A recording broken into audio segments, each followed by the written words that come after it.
why do we favor short-termism now more than we did before? If we did, I don't even know. What is the point in having all those great life experiences if you can't pass them on to something bigger than yourself? Why would you want that? Because that is purpose. Sometimes we kid ourselves that we're working on something bigger than ourselves when really That's very true. we're thinking about ourselves. I think lying to yourself should be a lot harder than it is.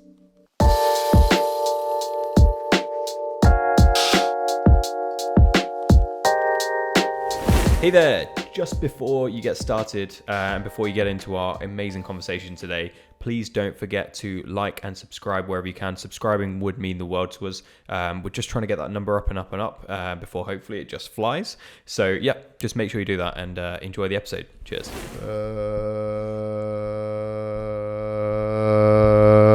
There is a purpose to this. You do that actually?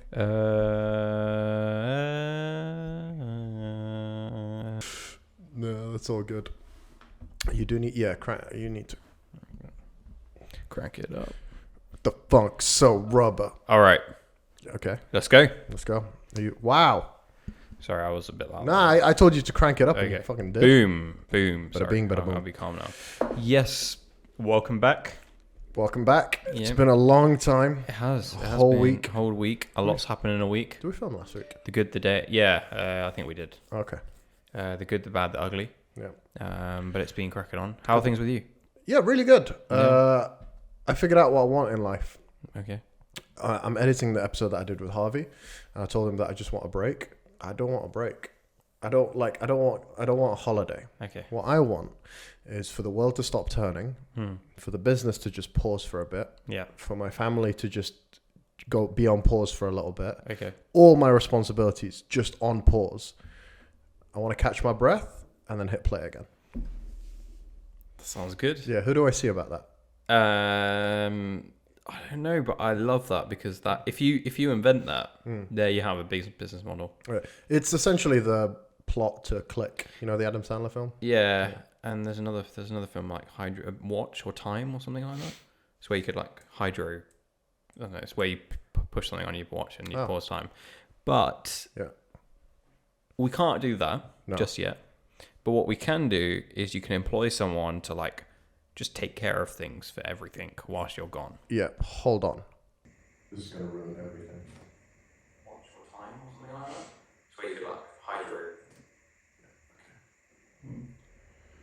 That's going to be a nightmare for me to edit, but How come? I was just worried that the audio wasn't coming through right. Oh, okay. Because Yeah. we use AI, it's a thing. Don't worry. You just AI every time, right? Yeah. Just drop that. So anyway, where was I? Yeah. So what you can't do is that, but you can invest money into people and resource to solve that. That's why they say money buys time. Yeah, You're buying time. So I need a PA. you do. You need a bit more than a PA.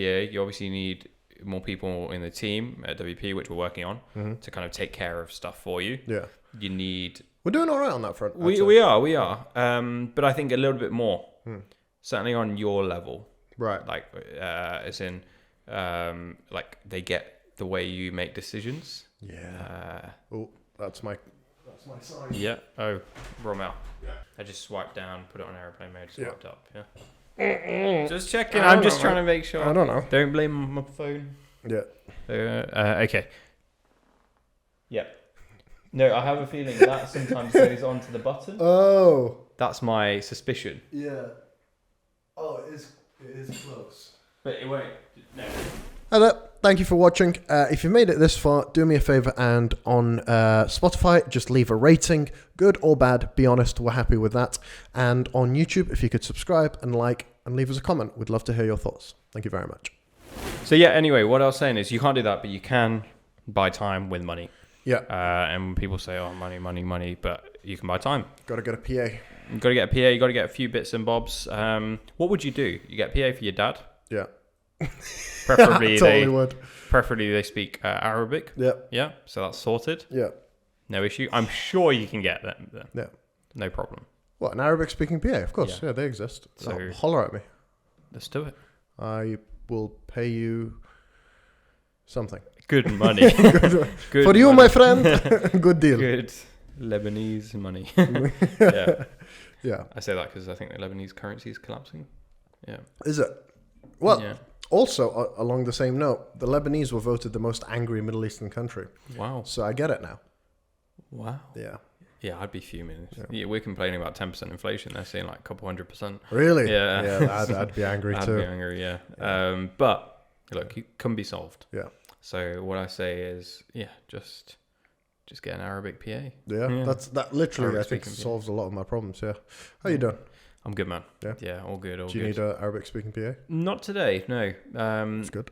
See, I've Not toyed today. with the idea of PA, but I don't really know what they do. I have no idea. Yeah. Do you know how many times I've looked up PA, like, because we talked about potentially getting a PA that could work for both of us. And I looked it up and I was like, I'd do that. Yeah. But then, here's my thing, right? Yeah. I think it's because we think you need to occupy 100% of their time with tasks. Okay. But you don't. No? You just have them on a thing. They work for like 10 different people, I'm sure, or at least 5. You just give them tasks as and when they come. So it's like, hey Siri, or hey whatever the person's name is. Hey, I've got my dad's birthday coming up. Can you just remind me to sort something out, or sort something out for me? Boom. It's like a place to put your thoughts. Yeah, that's what I think, or a person to put your thoughts in. Yeah. Nice. Yeah, but all good. Otherwise, I've been doing a lot of deep thinking as usual recently. Yeah. Kind of had quite a heated, but in a good way, discussion with my partner yesterday. Yeah, the wedding's still on, right? Because I bought clothes and that. The wedding's still on. Yeah, wedding's still very much, as far as I'm aware, on. But yeah, we're just kind of finalising a few things. So no, I don't know. But we're having this discussion, and essentially it came from the idea that. Not with my partner, but with someone else, I was having a conversation about how they kind of insinuated that I didn't get to enjoy my 20s because I was very into the business, whereas they enjoyed their 20s. And I don't know why this came up. It was kind of a bit of a strange conversation. But Did you enjoy your 20s? I think so. Okay. I think I've enjoyed most, but I guess enjoyment comes from different things. Like some people want more of a wholesome enjoyment. Sure. Some people want to party a lot. Yep. There was a period in time where I enjoyed that. Yeah. There are occasional nights where I enjoy that, but that's it. Yeah. I can't do weekends away regularly of just that. So you're a very forwards thinker, right? You're always planning for the future. Yes, I have become more of that. Okay. I wouldn't say well, maybe actually I have, but I've become much more into that. So that's where that conversation came, where I was like, no, but I want to work, still enjoy my 20s. I'm not here for burnout in my 20s. Yeah. But still enjoy them, but planning so that down the line, I'm not saying life gets easier. Yeah. But if there's any edge I can have on myself, better prepared. Exactly. Things are getting tougher. Stuff's getting more expensive. If I can prepare a little bit more in any way, that's what I want to do. And I feel that's all I'm doing. And with no expectation that just because I've grafted in some people's eyes in my 20s means that the next few years will be easy. There's no guarantee. Yeah. So that kind of conversation came, and then my partner was basically just like being the devil's advocate, like, but some people may say you're on the extreme side of like, not going as much away, and so on. I say, and that's where we got into quite a discussion from that point. Is that the thing? Is that the drawback? Because it could be anything, right? It could be you don't go out drinking, you don't spend enough on yourself. Is that the drawback you feel? You don't go out traveling enough? No, that was just the point that was raised. Okay. But that's changing as well. In the next 12 months or so, I am going away more than I have before. And that's the plan for at least the next few years of just seeing a bit more of the world, being a bit more holistic in that. But I think this conversation came from, like, why do people think in one way or another? Or why do they think in different ways? Like, you may say, oh, no, but I want to enjoy today. I want to do that. I'm not saying that's the way you think, but that may be your opinion. And others may think, no, actually, I want to graft now so that I can have better retirement or whatever. Yeah. And it got me thinking, because a lot of people, a big conversation at the moment in our generation is you need to enjoy today. You need to enjoy your life. Your life is worth living, all of this stuff. And I do agree with that. Yeah. But I think we have gone to an extreme where we only think about our life and not the betterment of lives and something bigger than ourselves. I blame house music exclusively. Because every song is about how, this is Harvey saying, but tonight is the only night and that's all we've got and we need to live it. That's essentially the lyric. Synonyms of what I just said is exclusively every Avicii song that ever existed. And usually when you're listening to house music in a certain club, you are just thinking about today because tomorrow isn't going to be good for you. Yeah. In most people's cases. Yeah. But yeah, that's kind of where I was getting. And, before, as species, right? Let's take, as animals. What a way to start. As beings, let's take a honeybee. Okay. Like their pure life, their life is to build this beehive, right? Yeah. This beehive with honey and all of that. They'll probably never see the fruits of their labor or the honey of their labor, or they'll never get to experience the benefits of what they've created. But their whole goal is to just do that day in, day out. And then the next generation of honeybees come through and they're doing that day in, day out. And one day they've built this amazing thing because of the teamwork and the incremental growth of everyone before them, or every bee before them. People say, yeah, but we're not bees. We're not that. Yeah, I was just about to say that. But if you look at human history, we've done the very same. Why do you and I get to speak on microphones and record this and transmit this all the way around the world for anyone to listen? Like someone over the years, at every point has incrementally improved humanity. And they've decided to make that decision rather than, hey, let's live today and let's go party and have drugs or alcohol or whatever. There were little decisions were made. And my discussion was that you do need to have that thought of tomorrow. Yeah. Because that's why we're here. That gives us purpose as to why we're going to... It's the only thing that's going to outlive ourselves. But if we're talking about... do you know what I think has changed generation to generation, though, in that regard? Is the environment under which we could operate. That sounds like I'm blaming something else, I know. But hear me out. Can a bee fulfill any other purpose? Who knows? Yeah. But I'm just wondering, if it can't, then that's what probably dictates its only purpose is to do that, to go and build that. It's thought that that's the only way to... Yeah. And I'm trying to think of why we've become like this. Or if it's just cyclical. Like, why do we favor short-termism now more than we did before? If we did, I don't even know if we did them before.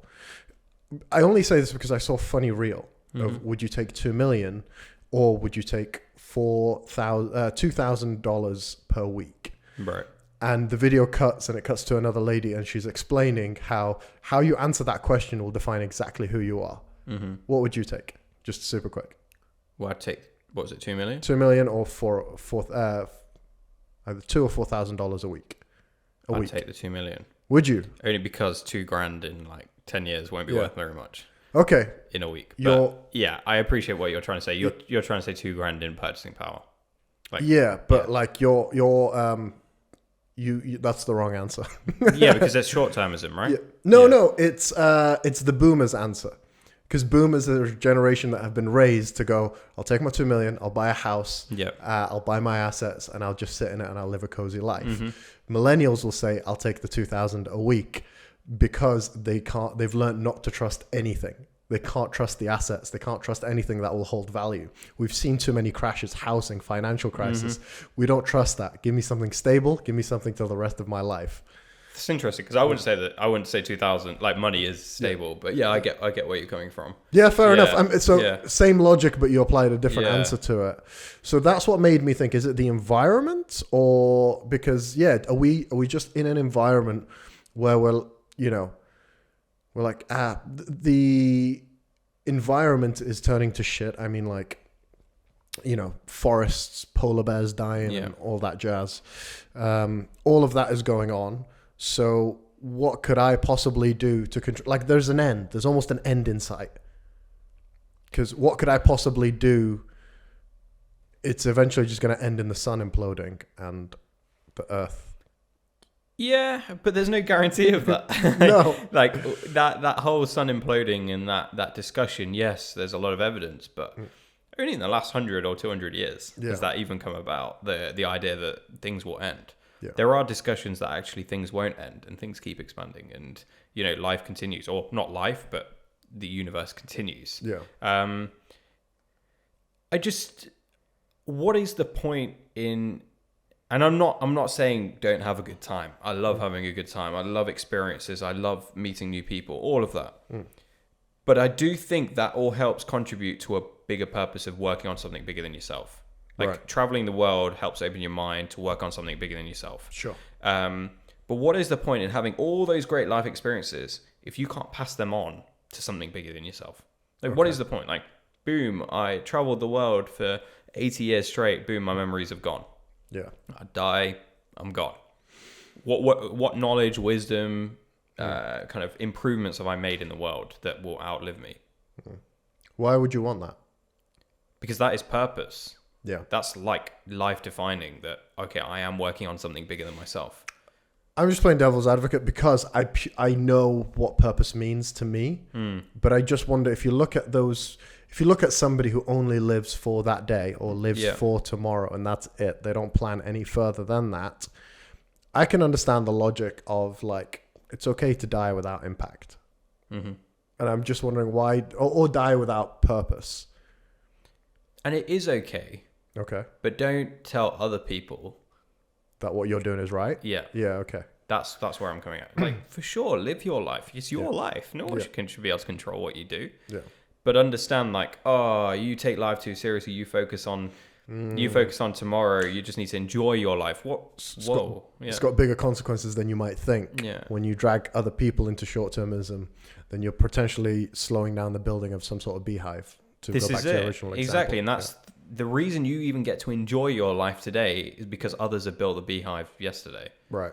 Like, the reason you even get to travel is because there's a plane opportunity that allows you to travel. So with that in mind, do you think we've got some sort of obligation to carry that on as a species? That's interesting. I hadn't thought of it like that. Well, but I'd like to think we have an obligation to those before us, our relatives, our ancestors. They're the ones we are. They're the reason we're here in the way we are. For every little decision they made. I look at, like, even if you look at humans, like there were, I think it's Scottish cathedrals. Right. And these cathedrals took hundreds of years to build. There's a big thing about these cathedrals. Or let's take the one in Gaudi's cathedral in Barcelona. Sure. Still not built, right? People were working on that hundreds of years ago. Now, those people were working their lifetimes on these cathedrals, knowing that they would never see them complete. But it was the fact they were working on something bigger than themselves. And that was a big thing in society as a whole. You know, they used to work in mines their whole life, knowing that this was contributing to something bigger. They were working wherever. But we don't contribute in that way anymore. Or certainly as a whole, we're not told that that's the way to go. And that's probably what will cause the end quicker than anything. This plateau in... Just giving up. Yeah, just thinking we've hit the peak. We haven't hit the peak. We just got started. Yeah. Like, stuff's about to improve big time. I mean... we digress, but the idea here I'm trying to say is, like, enjoy, do everything, but I think we need to remember, like, we're here to serve, like, an obligation to those before us to kind of carry on that baton. Yeah. Okay, so on that notion, what do you do? So many things, so much things to find purpose in. Do you know your purpose, or not yet? No. And I don't think you'll have one purpose. Sure.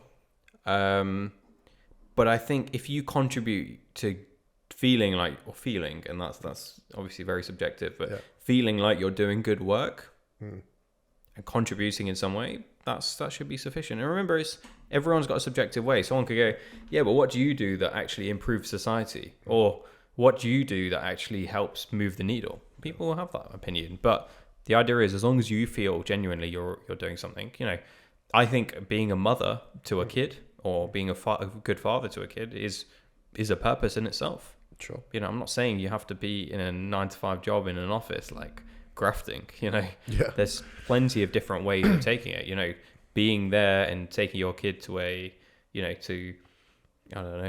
tuition or to a sports class. That could be seen as moving the needle. It's just less focus on yourself all the time. Is something there. So there's a balance, because I think there are plenty of people I know that need to focus on themselves more and enjoy themselves more, and there are people that I think otherwise. So, yeah. Yeah, because I'm trying to think. You mentioned you changed, right? You changed from quite short-term thinking to very long-term thinking. I'm wondering what made that change, because I definitely went through that at some point. When do you think you went through it? I don't know. I don't want to just give the plain and simple answer, but at university, probably.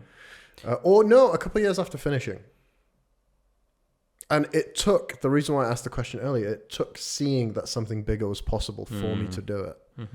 Right? It was the case of, what's the point? Won't even happen, won't even make it. And then you get a little taste, right? You see that something is possible. Like somebody takes a chance on you, or you get an opportunity you didn't think you would. And you're like, if I double down here, I could make something of this. Sure. That's all you need. And then you go for it. I think that happened to me at some point in London. I love that thought. 'Cause I think a lot of people have gone through that. Some still probably about to go through that. Yeah. I think some people also get there and go, I have no right being here. Right? I've thought that too.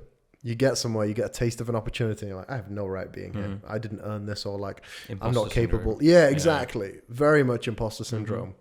But I'm lucky in that I went, well, I'm here. Yeah. You know, I might as well see what happens. All right, let morbid thought, but we'll jump from the morbid. Yeah. You're on your deathbed. Yeah. Let's say a long time away from now, right? Yeah. You're just sitting there, surrounded by all of your loved ones. Yeah. All three of them. Yeah.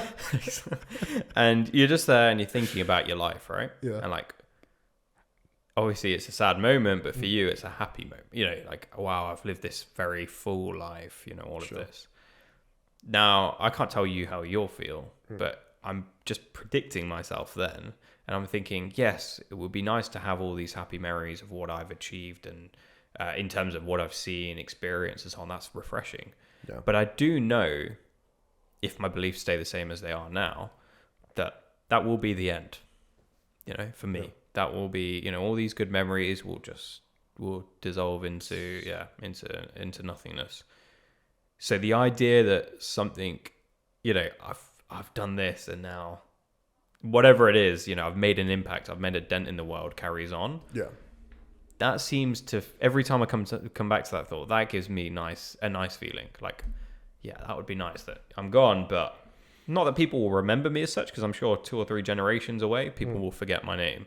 But the idea that what I've done has like outlived and in some way or another, or made a bit of a movement. Yeah. If that God forbid, if that day was to happen sooner than you think, would that make you angry? Because you didn't get a chance to do it all. I will never have a chance to do it all. Okay, that's a much better answer than I thought. I think I would be happy. I'm not saying I would like to go tomorrow. No. But if the worst came to the worst, I would like to think in whatever time that was decided for me, I've been able to somewhat accomplish that. I'm not saying I've accomplished anything like what I would like to, but I've tried. Yeah. And I've put a bit of effort, and I felt there have been days where I put in work, and a good work, as we said, in whatever way that is. It's not necessarily sitting in an office. Whatever you're doing, that could be putting a couple together and setting them up. It could be literally anything like that. But it's just genuinely thinking of something bigger than yourself. Yeah.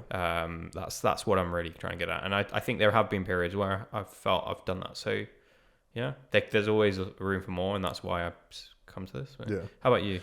I asked this because I've mentioned how dumb this thought was in a previous episode, but when I got COVID, I got it pretty early on, before we really knew what was going on, well before the vaccine. And so in my mind, I was like, you know, I'd thought about it. I was like, I'm young, I'm yada yada, but I am asthmatic. So I'm like, there's the curveball. Sure. So in my mind, I was like, if COVID takes me out, I'm going to be furious because I've spent so much planning for the future.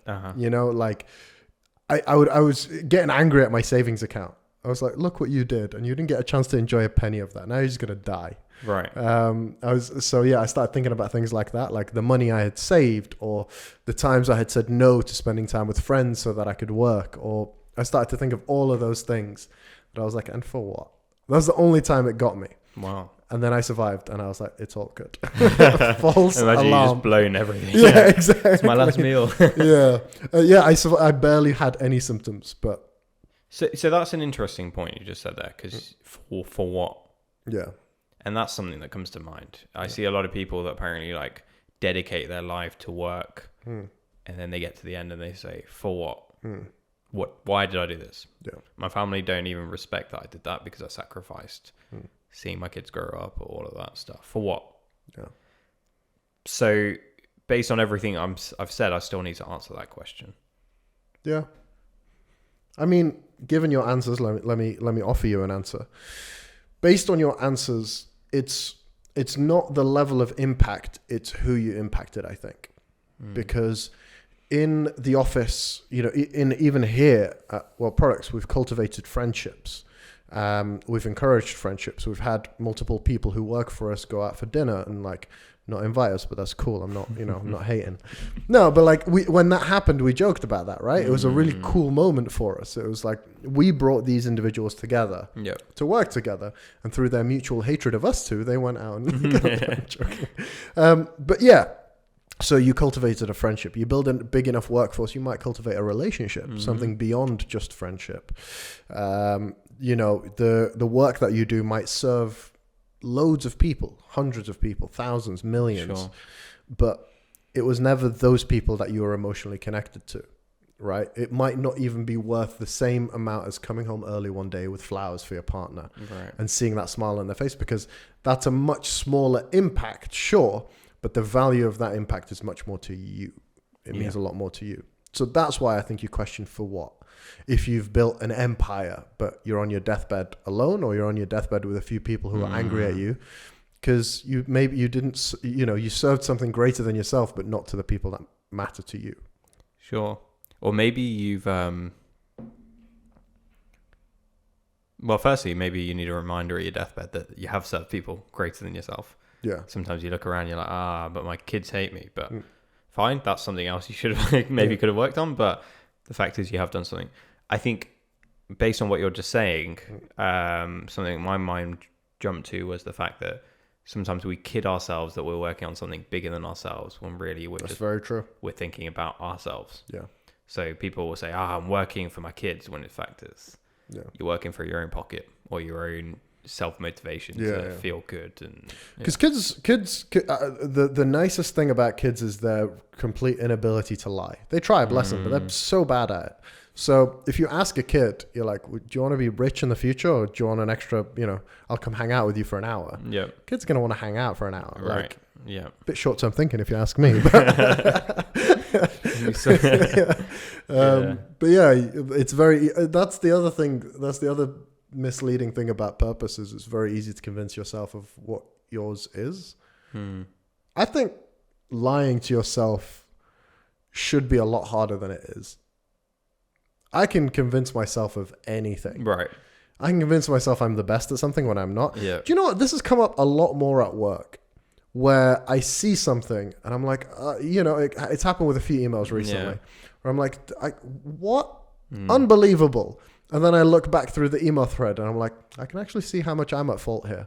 Happened this morning when you asked me about a certain thing, where I was like, no, they clearly said this thing. Yeah. And I looked back and I was like, oh no, I said that thing, and now we're in this rabbit hole that I got to dig out of.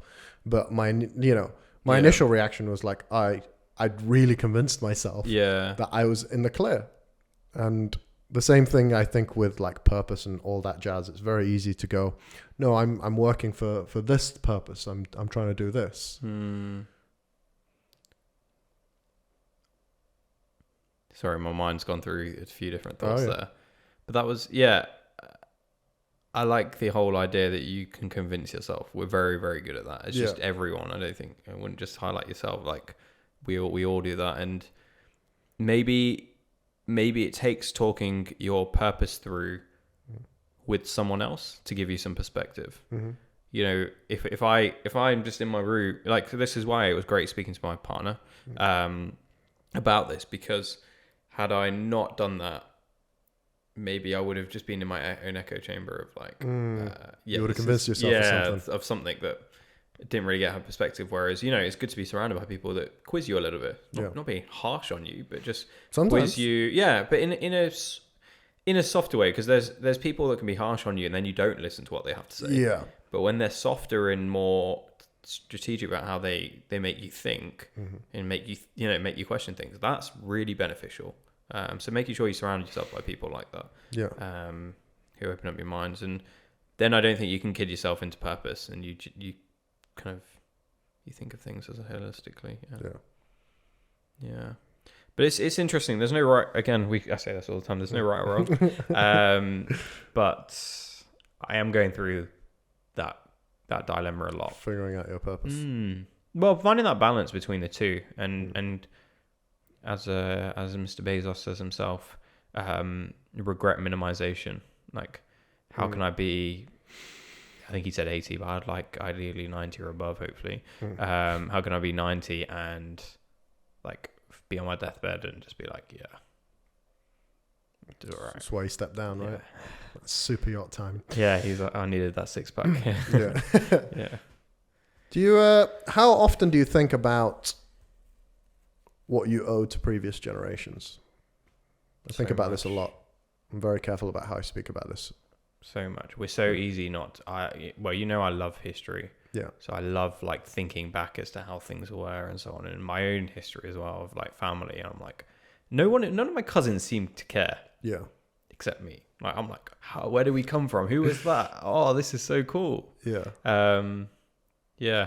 So I just incredible, because everything they worked for what? They're gone. But we wouldn't be here without them. Yeah. Yeah. How about you? All the time. In good ways and bad. I question whether, I don't know.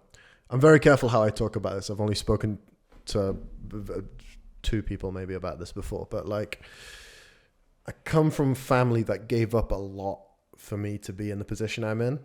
And so that weighs in on most of my life decisions.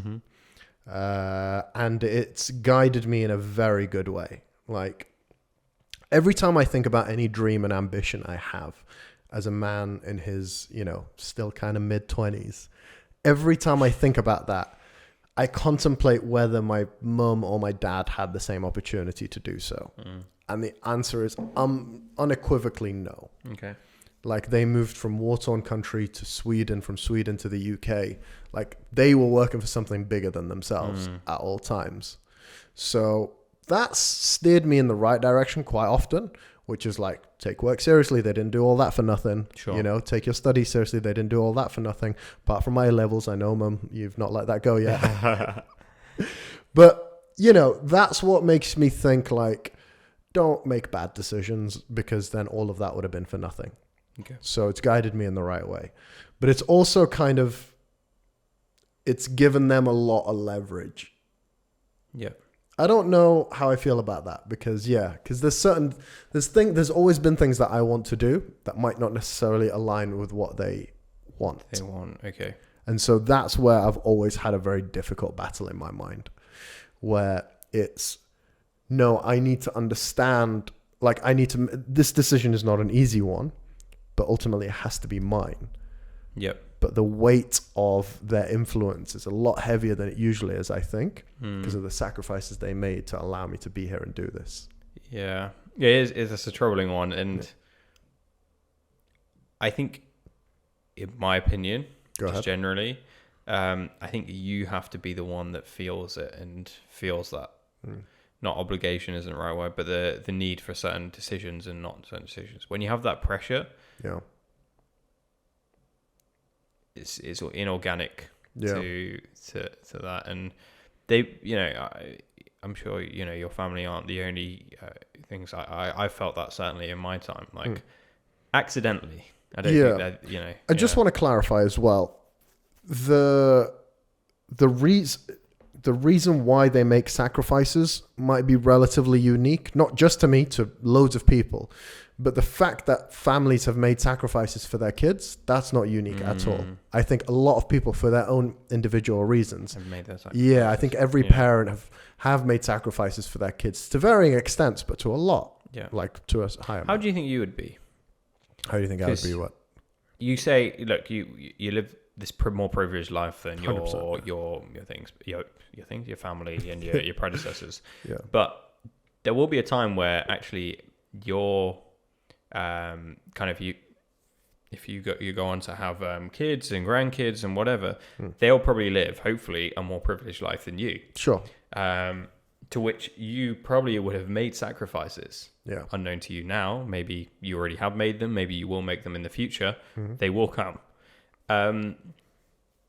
It's hard to say, but can you see yourself putting same pressures on them to go a certain way just because you've made those sacrifices? My opinions have fluctuated a lot on this. It started off as absolutely not. I used to hate the pressure I got as a kid to go pursue medicine so with that, I think there's going to be a lot less pressure. Okay. But what if you start to see them veering down the wrong road? Yeah. It's a good one. It's hard. Can you not?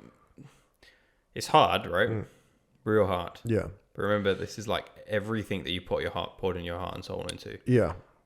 But the thing is, if you see them veer away, what are your options? Go super strict or not, somewhere in between. Try and go somewhere in between. Because if you go super strict with a kid, you might have the opposite effect. Yeah. If you go too lenient, they think they can get away with murder. Or if you bail them out, right? There's always you to bail them out. So you try and go somewhere in between. But that's where the values and morals come in. I think that's something that in historically I think religion has really helped with. And again, I think religion is something where you teach your kid all about the religion that you grew up with, your religion. And then you need to let the child decide for themselves once they come of age. But I think you still need to, regardless of religion, there still needs to be some morals and values. This is not. And I hate how I'm about to phrase this, but this is not what we do. I hate it because it's always been used for everything. For families that still, or for cultures that are still really ingrained in their cultural values, it's very much you can't do X, Y, and Z because they're bad for you. And also that's not what our family does. But then there's things that are not good or bad. Right. They're just things like marrying outside of your culture or whatever. Yeah. They're what will people say? Or you can't do that because that's not what we do. That leave that alone. But don't do drugs or don't become a heroin addict because that's not what we do. I think I completely agree with you. I think the thing that we do as humans is we will put some aspiration or kind of this is what we expect. And the idea is no drugs, no this, no that. But then some things you're I didn't envisage this, so I'm going to start to put a rule on that. And it wasn't it was a hard and fast, but it's and the thing is we love control a little bit to a certain extent. It's no, just stay within these areas. I didn't put a rule or regulation on that, but ideally that doesn't lead you there. I can see it happening with all of us. It's why people say we make up rules as we go along, right? What would you do, or what kind of expectations would you put on your kids? I haven't thought of that enough. I haven't thought about that enough. I think I was very privileged that my parents were quite open-minded growing up. There were certain things that I did question them on, but on the whole, I did appreciate that. Whereas I know they didn't feel that in their childhoods necessarily because things were different back then. So I know that they probably actively worked on what you're saying you're going through. So maybe that was a generation before. But there are definitely things. I think the biggest thing is critical thinking. I would like my kids potentially in the future to just be able to think for themselves. I think that's such an undervalued skill. Just think okay, you want to smoke? Why do you want to smoke? Think about it. What is that going to give you as a net benefit? I wouldn't be hard and fast on it for sure. Unless it was genuine heroin or something very, very severe. Life altering. It's not the way to go. In my opinion, anyway. I think if you let someone decide on their own, there's nothing stronger than that. There's no rule stronger than that. Yeah. There was something I heard recently, actually. One thought on my side is I don't know what it's called, but there's a school of thought where if your child comes to you and say, hey dad, I want to smoke some cigarettes, and you're like, God, absolutely not. There's a thought that you should give that child plenty of cigarettes to smoke that day, and then they'll be so sick of it that they won't ever want to do it again. I could be wrong, but I think that's cognitive behavioral therapy, right? Where you associate something with something unpleasant. I think they do this with like alcoholics, where they give them a sip of a drink and then they give them an electric shock. Right. So they associate alcohol with the electric shock, and they don't want it anymore. They don't want it. So on the same logic. But there, see, in that cognitive behavioral therapy, you're essentially forcing the electric shock on them. Yeah. Right. Whereas this, there was a movie made about it where essentially someone was going to inherit a load of money from their uncle or their father or something. But the father didn't give them all the money in one go.